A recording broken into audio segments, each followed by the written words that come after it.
I'm Raymond Tubb, along with Pulitzer Prize-winning journalist Randall Savage, and we're looking at the life and legacy of Jimmy Carter. And Randall, you actually covered him beginning at the time that he was Governor Carter. Yes, he was Don Carter's first cousin. Don Carter was the executive editor of the newspaper at the time, and I was with the newspaper then. And he came to visit Don Carter, and he came around the newsroom, got introduced to everybody, and I was able to meet him at that time. And he was actually, I guess one of the things that got him into the White House is he was a very charismatic campaigner. He was great one-on-one. What was he like when you were covering him? He was always like that. He'd walk up, stranger walk up, he'd go shake their hand, talk to him, Jimmy Carter, this type thing. He was always like that. To this day, he doesn't necessarily remember my name, but he used to work with Don. Wow. And you had a chance to eat lunch with him. I guess about 15 years ago, you were actually doing a close-up show with his wife, Rosalind, and yes. We got invited to lunch with the president. Yes, we took the close-up on the road, the planes, and we were doing a close-up with Rosalind Carter. She was doing some program with the Department of Family and Children's Services, and we did the close-up program in Miss Lillian's living room. Miss Lillian, I think, had died by that time, but we used that living room. And we were getting ready to leave, and somebody says, "Do you want to have lunch with the president?" And I thought they were talking about the DFACS folks. And said, "No, everybody." So we went to the only restaurant there in Plains at the time, and actually had lunch with the president. What was that like?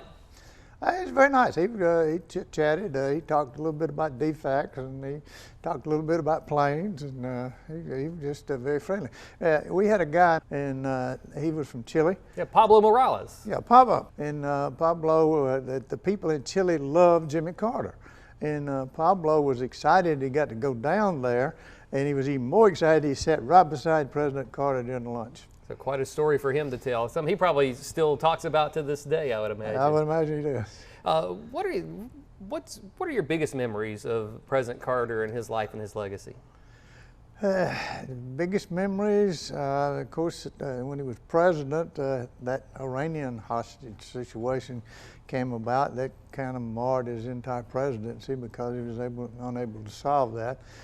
He commented about that one time recently when I was in Plains. He was talking about it. The powers that be in Iran at that time were absolutely not going to release those hostages as long as he was president.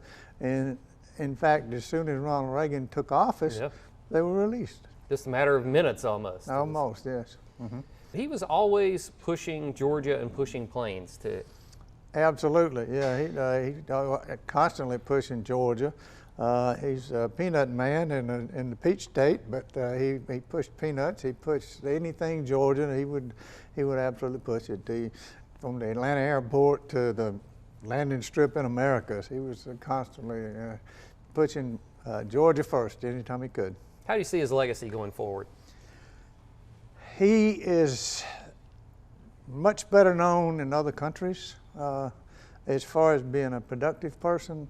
A lot of people in the United States consider him not one of the best presidents around, but in other countries, he's especially South American and African nations.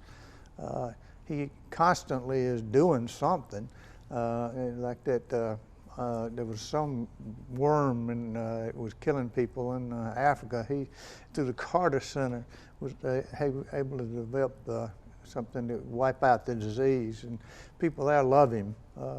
He can go anywhere in Africa and he's treated with royalty.